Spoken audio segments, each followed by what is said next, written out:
Mesdames et messieurs, bonsoir. Merci d'avoir choisi RTI1 à la une de ce 20h. Le ministre français de l'économie et des finances, Bruno Le Maire, est en visite en Côte d'Ivoire. Il est reçu ce lundi par le président de la République, Alassane Ouattara. Ils ont évoqué les grands chantiers de développement, notamment le métro d'Abidjan et l'extension de l'aéroport international Félix Houphouët-Boigny. Le Premier ministre Patrick Achi a lancé ce matin le guichet unique de développement des entreprises, particulièrement des PME. Ce guichet devrait apporter des réponses concrètes et innovantes aux questions de création, de financement et de croissance économique des entreprises en Côte d'Ivoire. À Yamoussoukro, la capitale politique ivoirienne, le président du Sénat, Jeannot Ahoussou-Kouadio, a présidé la dernière séance de délibération avant les vacances parlementaires prévues ce jeudi 22 décembre. Les sénateurs réunis en plénière lors de cette séance ont adopté 8 projets de loi. Les États membres de l'Union européenne ont approuvé aujourd'hui un mécanisme permettant de plafonner les prix de gros du gaz à partir de 180 €. Ce mécanisme de plafonnement a été mis en place après plusieurs semaines d'âpres discussions.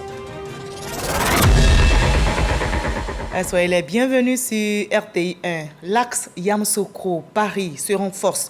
Le ministre Bruno Le Maire est en visite en Côte d'Ivoire. Le ministre français de l'économie et des finances, de la souveraineté industrielle et numérique a été reçu par le président de la République, Alassane Ouattara. Ils ont évoqué les grands chantiers de développement tels que le métro d'Abidjan et l'extension de l'aéroport international Félix Houphouët-Boigny.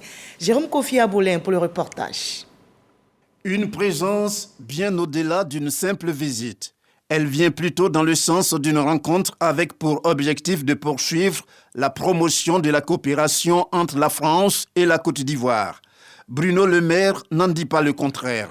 Reçu ce lundi par le président de la République, Alassane Ouattara, le ministre français de l'économie et des finances a échangé avec le locataire du palais présidentiel de la République de Côte d'Ivoire sur plusieurs projets de développement, dont ceux relatifs à la réalisation du métro d'Abidjan et au chantier d'extension de l'aéroport Félix Houphouët-Boigny de Port-Bouët. L'objet de ma visite, c'est évidemment de marquer le lancement concret de la réalisation de grands projets d'infrastructure ici à Abidjan.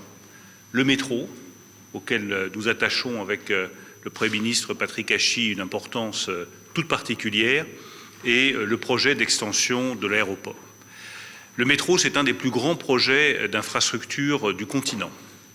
C'est un projet ambitieux. C'est un projet social qui va bénéficier à des millions d'habitants d'Abidjan au quotidien et qui va améliorer la vie quotidienne de chacune et de chacun. Et c'est un projet qui marque le lien fraternel qui unit la Côte d'Ivoire et la France.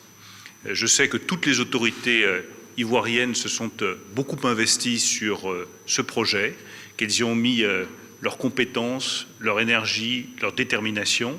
C'est la même chose du côté français et j'y vois la réalisation de grande ampleur que nous voulons porter en matière d'infrastructure, en matière d'amélioration de la vie quotidienne des habitants d'Abidjan. Pour le ministre français, ces grands projets sont le symbole même du succès économique et de la stabilité en Côte d'Ivoire. Toute chose qui, selon lui, prouve que le bateau Ivoire, en ayant pour capitaine le président Alassane Ouattara, est bien dans la bonne direction.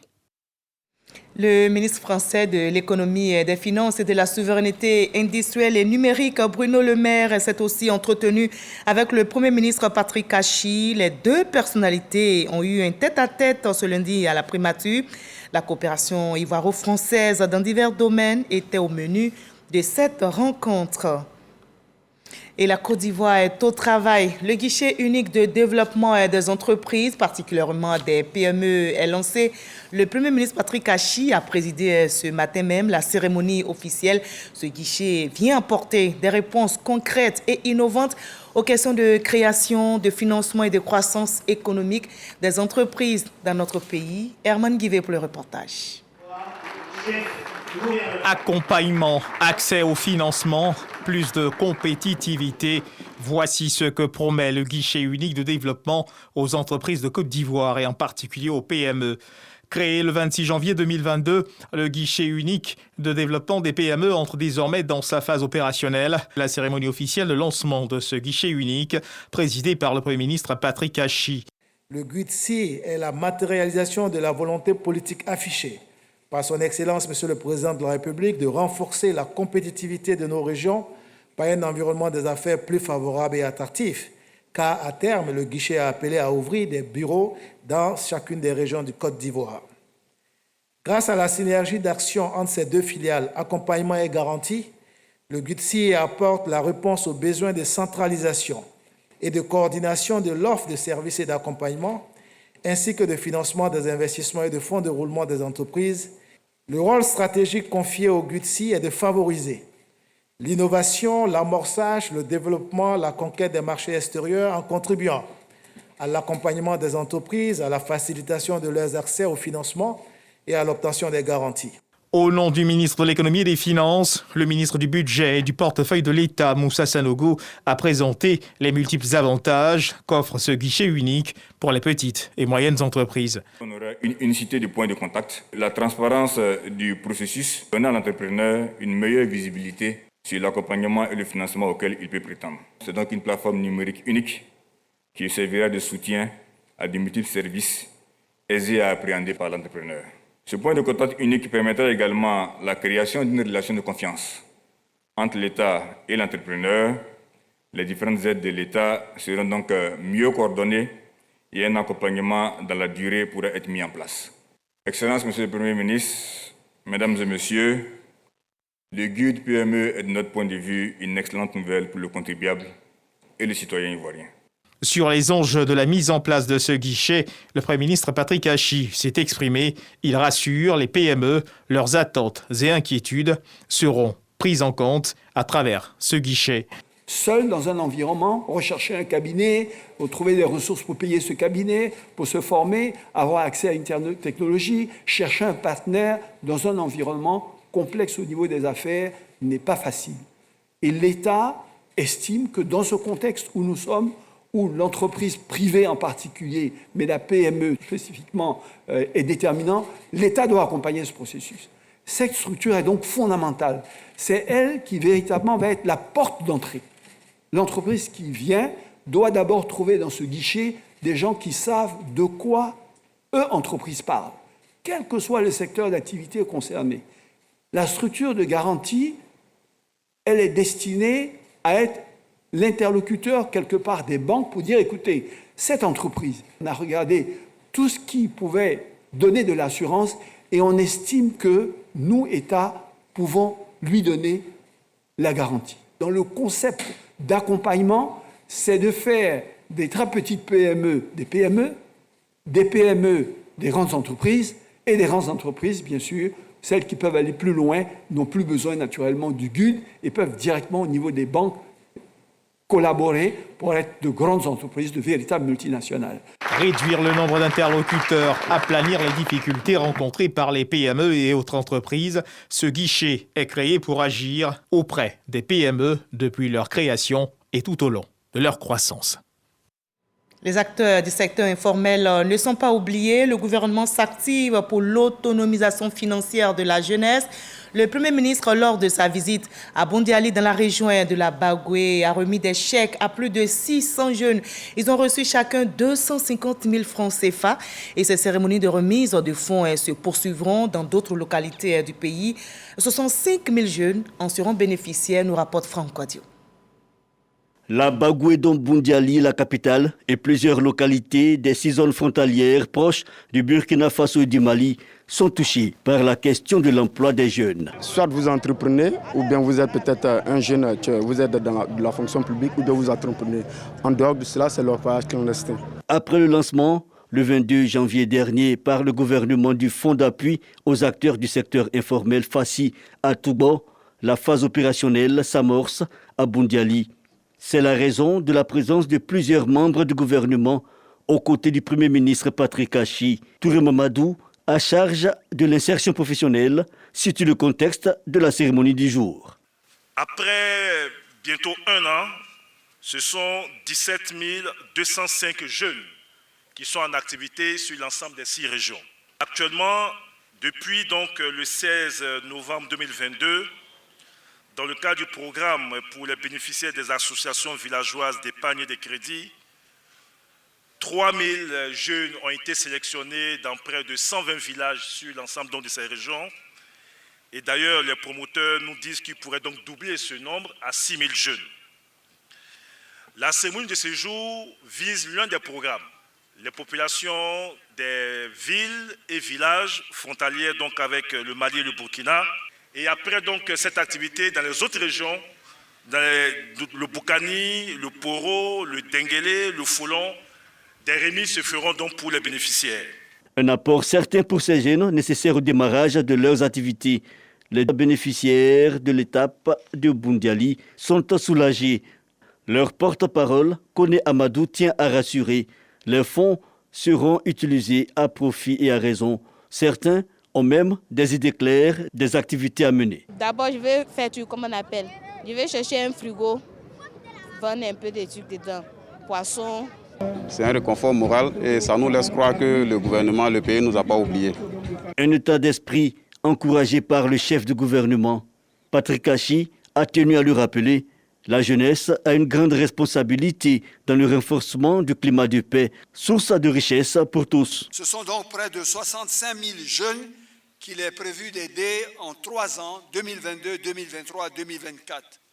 Aujourd'hui, ce sont très exactement 686 jeunes bénéficiaires de la région de la Bagoué qui recevront 250 000 francs CFA chacun, soit un montant de 171 500 000 francs CFA. Sous l'instigation de son Excellence, Monsieur le Président de la République, la nation a décidé de soutenir toujours plus vigoureusement sa jeunesse pour la former, pour lui permettre d'entreprendre et de bien vivre dans la paix, la sérénité et la prospérité. Donc, le combat qu'on mène, c'est le combat pour préserver la paix dans le pays. Mais quand le danger vient de chez vous-même, alors là, c'est très difficile à voir.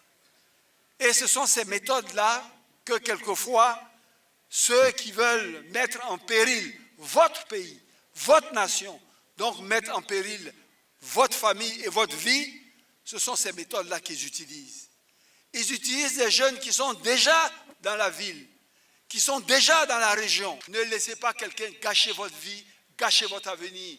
Vous êtes trop jeune, vous êtes important pour la Côte d'Ivoire, vous êtes important pour le président Alassane Ouattara. Au-delà des bénéficiaires du FACI à Boundiali, les jeunes de la région sont aussi appelés à réaliser des travaux à haute intensité de main-d'œuvre, TIMO, dont plusieurs adhérents en fin d'activité ont été présentés. Ils pourront bientôt, avec leur épargne, exercer des activités de leur choix. La présidente du Conseil national des droits de l'homme, CNDH, était à l'Assemblée nationale pour une séance d'information parlementaire.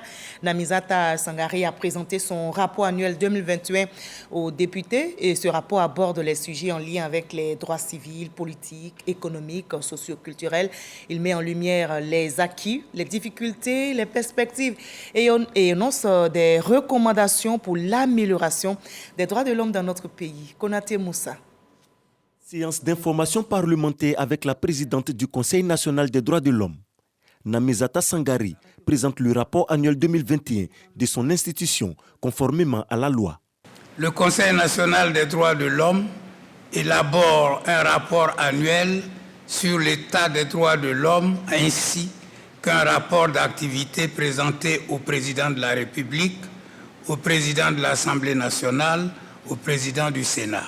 Le rapport annuel 2021 du CNDH concerne les droits civils et politiques, les droits économiques, sociaux et culturels.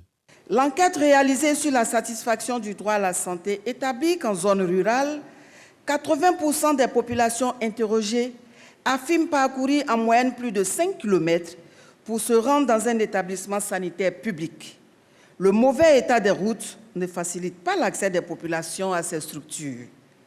Concernant le droit à l'éducation, Il faut se féliciter de la suppression du paiement des frais annexes et autres cotisations exigées des parents par les comités de gestion des établissements scolaires COGES, qui constituaient des obstacles réels à la politique nationale de l'école pour tous. Selon le CNDH, une recrudescence des violences basées sur le genre est constatée, avec 462 cas en 2021 contre 325 en 2020, soit une progression de 42,15%. L'institution en charge de la défense et la promotion des droits de l'homme enregistre plus de 1800 saisines en 2021. Au niveau des droits économiques, sociaux et culturels, ce sont 1092 cas de violation ou atteinte aux droits de l'homme. Au niveau des droits civils et politiques, nous avons enregistré 924 cas de violation ou atteinte aux droits de l'homme. Les droits dits de solidarité viennent en troisième position avec une proportion de 17 cas. Les députés se félicitent des travaux réalisés par l'autorité indépendante. Des femmes souvent qui sont dépossédées de tout lorsqu'elles venaient à perdre leurs époux. Mais avec le rapport du Conseil, j'ai compris que beaucoup de mécanismes étaient mis en place pour que ces femmes puissent retrouver leurs droits. C'est un rapport complet qui fait le tour de toutes les questions liées à la promotion et à la défense des droits de l'homme. Nous avons retenu qu'ils sont au travail et qu'ils ne sont pas empiétés dans leur travail par le gouvernement ni par l'Assemblée nationale. Le rapport annuel 2021 du CNDH a été officiellement remis à l'Assemblée nationale. Et à la Chambre haute du Parlement, à Yamoussoukro, capitale politique ivoirienne, le président du Sénat, Jeannot Ahoussou-Kouadio, a présidé la dernière séance de délibération avant les vacances parlementaires prévues ce jeudi. Les sénateurs réunis en plénière ont adopté 8 projets de loi. Kader Sogodogo. Chambre haute du Parlement, Yamoussoukro. Le président de l'institution, Jeannot Ahoussou-Kouadio, est présent en personne pour conduire la séance en plénière de délibération portant sur 8 projets de loi, dont ceux relatifs au règlement du budget de l'État pour l'année 2021 et la loi de finances portant budget de l'État pour l'année 2023. Cette séance est la dernière de l'année 2022. Les vacances s'annoncent après plusieurs mois de dur labeur. Le regard rétrospectif sur l'intensité du travail législatif de la présente session ordinaire, notamment celle de ces derniers jours, recommande que je vous adresse mes chaleureuses et fraternelles félicitations.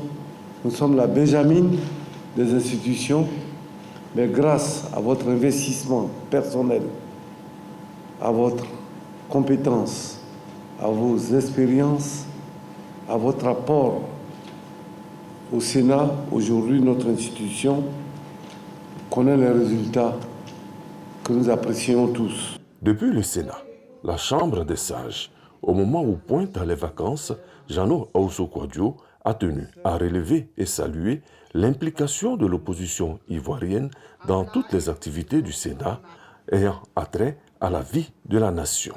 Le président de la Commission des affaires économiques et financières, l'ex-ministre Moïse Koumoué Kofi, est cité en exemple. Je tiens donc à saluer un des nôtres qui s'est particulièrement distingué. Son expérience exceptionnelle en cette matière, doublée de celle acquise sur le plan de la gouvernance locale, font de lui une figure emblématique de notre institution. Quoique étant l'un des plus anciens de notre collège, je voulais, chers collègues, vous inviter à faire une ovation nourrie à M. Moïse Koumoué Kofi. Le président de la Commission des affaires économiques et financières du Sénat est de l'opposition ivoirienne. Mais il contribue objectivement, positivement à l'avancée de la démocratie pour construire la Côte d'Ivoire que nous aimons et protégeons tous. Les 8 projets de loi soumis en plénière ont tous été validés. Place à présent à la traditionnelle cérémonie de clôture de l'année parlementaire. Un seul point à l'ordre du jour, le discours du président du Sénat.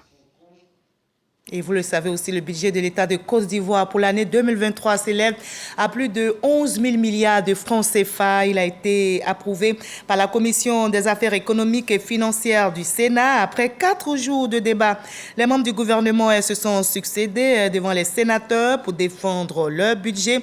La Commission des affaires économiques et financières du Sénat a adopté à l'unanimité le budget de l'État de Côte d'Ivoire pour l'année 2023. Je rappelle, estimé à plus de 11 000 milliards de francs CFA.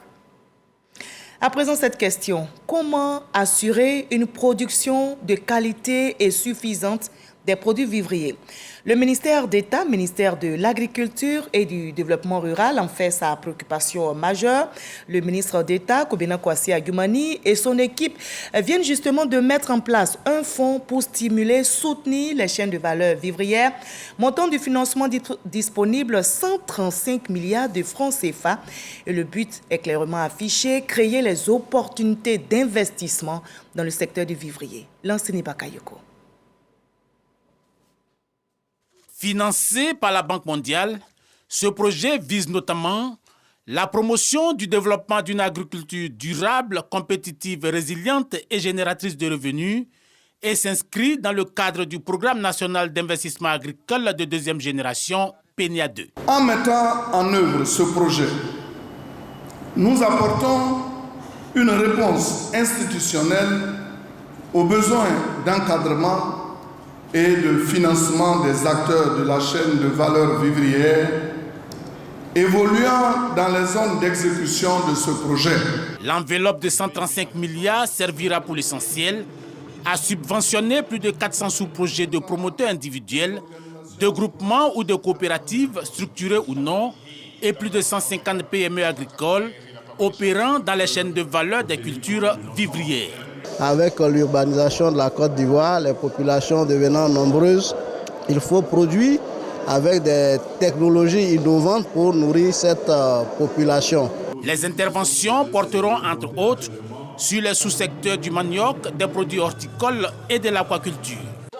En dehors de cet appui financier, les opérateurs bénéficieront d'un accompagnement technique et consultatif en vue d'améliorer l'accès au marché d'écoulement pour leur production. L'une des composantes de ce projet est d'ailleurs d'accorder une priorité majeure à l'intégration des jeunes et des femmes qui bénéficieront d'un encadrement particulier dans le processus de professionnalisation de leurs activités. À travers ce projet, le gouvernement, appuyé par ses partenaires techniques et financiers, renouvelle son engagement à accompagner le développement des filières agricoles à fort potentiel et contribuer à la transformation structurelle de notre économie. Kobena Kwasi Adjumani en a profité pour remettre des engins, en l'occurrence des véhicules tout-terrain, des motos ainsi que des matériels de bureau aux coopératives. Les initiatives pour le rayonnement de notre pays ne manquent pas. Le district autonome de la vallée du Bandama dévoile sa stratégie de développement. Le ministre-gouverneur Jean-Claude Kwasi a présenté la vision du district. Il veut en faire un pôle économique plus dynamique et attractif à l'horizon 2030. Soro Kourna. Faire du district autonome de la vallée du Bandama un pôle économique plus dynamique et attractif pour les investisseurs nationaux et internationaux à l'horizon 2030. Cette vision, le ministre-gouverneur Jean-Claude Kwasi la partage avec l'ensemble des vice-gouverneurs, des conseillers, du corps préfectoral, des élus et cadres des régions du Béquet et du Hambol. Les 6 commissions dans lesquelles les conseillers vont se répartir et nous allons désigner donc les présidents de ces 6 commissions techniques qui vont être les outils et les organes de fonctionnement du district autonome.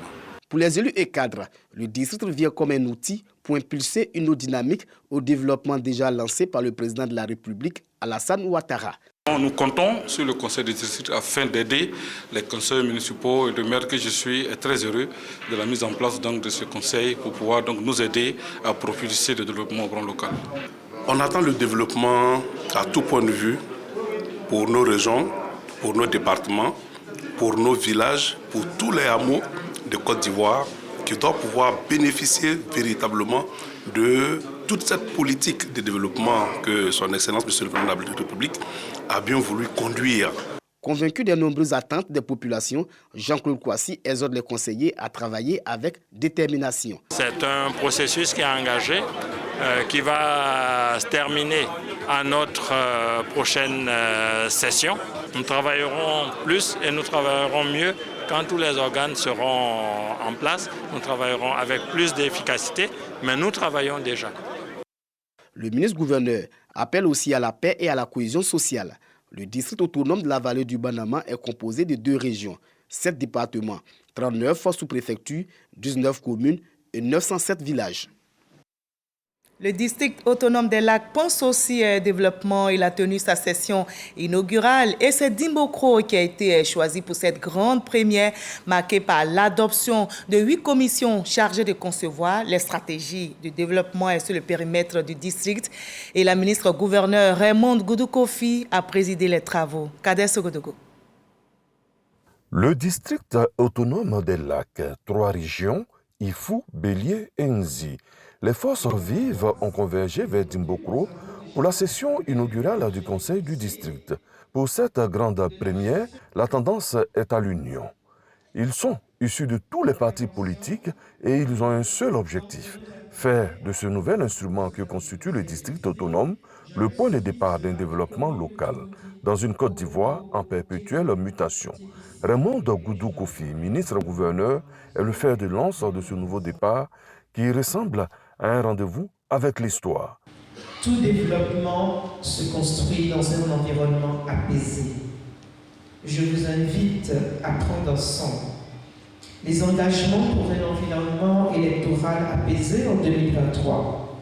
Et je vous exhorte à une culture de la paix qui réconcilie véritablement toutes les filles et tous les fils de nos régions et partant de notre cher pays.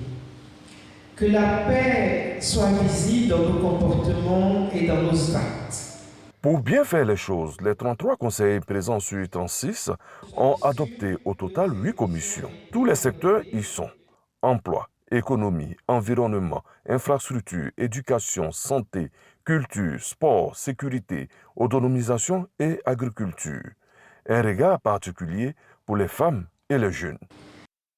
Et ce lundi, le RHDP, Rassemblement des Oufouettistes pour la démocratie et la paix, a réuni ses militants au Sofitel, Hôtel Ivoire, pour une grande réunion d'information.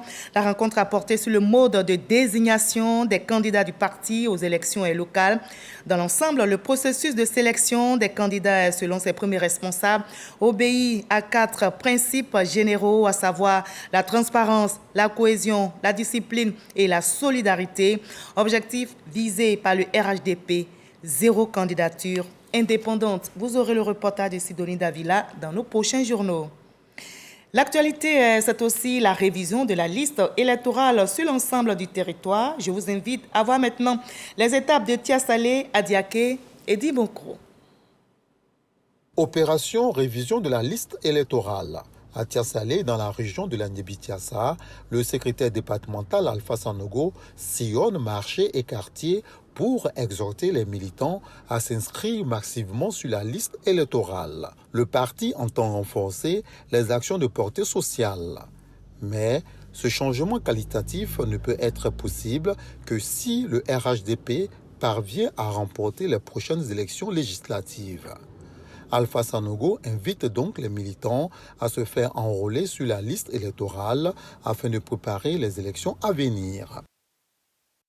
Jeune major résident à Diaké, Désirée dit avoir compris la nécessité pour elle d'être inscrite sur la liste électorale. En venant s'enrôler, c'est un devoir de tout un chacun, c'est un devoir de citoyen. Et j'invite tous mes camarades, tous mes amis à venir s'enrôler. Pour un tel acte de civisme, ils reçoivent les encouragements du député-maire de la ville, Yayakou Bassier. L'élu local est venu s'enquérir du bon déroulement de l'opération dans sa circonscription. L'enrôlement, c'est un acte citoyen et voir des jeunes gens comme ça venir s'enrôler traduit que le civisme prend de plus en plus dans le pays et c'est souhaitable. Yayakou Bassier, par ailleurs secrétaire national du RHDP chargé de l'implantation et des adhésions, suit de près cette opération de révision de la liste électorale dans le département d'Adiaké. Tous les états-majors sont à pied d'œuvre pour enrôler le maximum de militants. À Dimbokro, localité située dans la région du Bélier, le RHDP, Rassemblement des Oufouettistes pour la démocratie et la paix, mobilise ses militants pour l'opération. Les secrétaires nationaux Abdulkader Sissé et Philippe Kragbe sont sur le terrain pour galvaniser les jeunes à s'inscrire massivement sur la liste électorale. Ils ont exprimé leur gratitude au ministre de l'économie, Adama Coulibaly, pour l'encadrement politique dont bénéficie cette jeunesse. Ils n'ont pas manqué de rappeler que grâce à lui, 2 milliers de jeunes de Dimbokro ont pu avoir leurs documents administratifs leur permettant de s'inscrire sur la liste électorale. Voilà, et notez que c'est demain mardi 20 décembre que prend fin l'opération de révision de la liste électorale. À Grand Bassam, la ville historique, le PDCI RDA fait le point de cette opération et lance la mobilisation pour la dernière journée de demain. Michel Digré pour le reportage.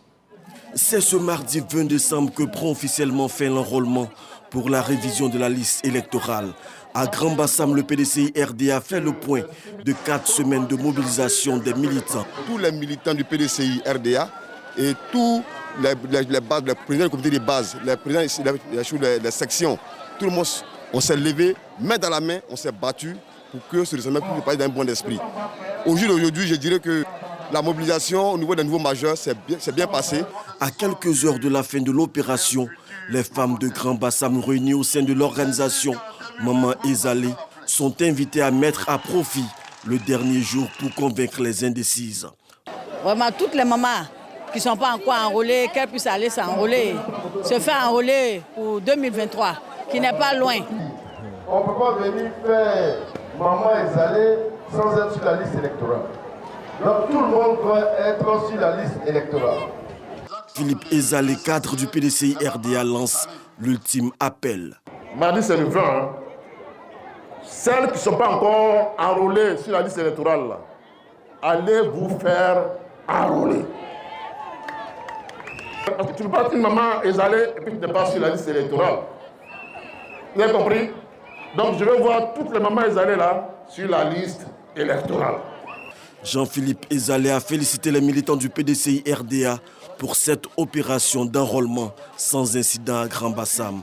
Il les a invités à maintenir la cohésion sociale dans la cité balnéaire. Il ne reste donc plus que quelques heures pour se faire enrôler. Je vous invite maintenant à voir l'étape de San Pedro, où le préfet des régions s'active sur le terrain pour sensibiliser les populations afin de s'inscrire sur la liste électorale. Sam Kona, notre correspondant sur place. À Dagagi comme à Doba, dans le département de San Pedro, le préfet des régions Ousmane Coulibaly a invité les populations à participer à l'opération de révision de la liste électorale. Pour y prendre part, il faudra vous rapprocher des agents électoraux déployés dans vos localités pour vérifier soit votre présence sur la liste pour les anciens électeurs et modifier le lieu de vote si vous avez changé de domicile, soit s'inscrire sur la liste si vous venez d'avoir 18 ans. Le préfet de San Pedro, qui poursuit la sensibilisation, demande aux populations de refuser la transhumance électorale. À l'étranger, fini les tractations à l'ANC. Victoire écrasante pour le président sud-africain Cyril Ramaphosa, reconduit sans surprise à la tête de son parti, le Congrès national africain. Le chef de l'État a été reconduit à la tête de son parti avec plus de 2400 voix contre 1897 pour son adversaire, qui est son ancien ministre de la Santé, ce qui le place en bonne position pour un second mandat à la tête du pays en cas de victoire du parti historique aux élections générales en 2024. Et les États membres de l'Union européenne ont approuvé aujourd'hui un mécanisme permettant de plafonner les prix de gros du gaz à partir de 180 €. Ce mécanisme de plafonnement mis en place après plusieurs semaines d'âpres discussions ne sera activé qu'à un niveau de prix supérieur au prix international moyen du gaz naturel liquéfié afin de ne pas mettre en danger les approvisionnements gaziers de l'Europe. Voilà la fin de ce 20h. Merci à vous tous de votre aimable attention. Je vous retrouve demain ici à la même heure à 20h. Prenez soin de vous et à demain.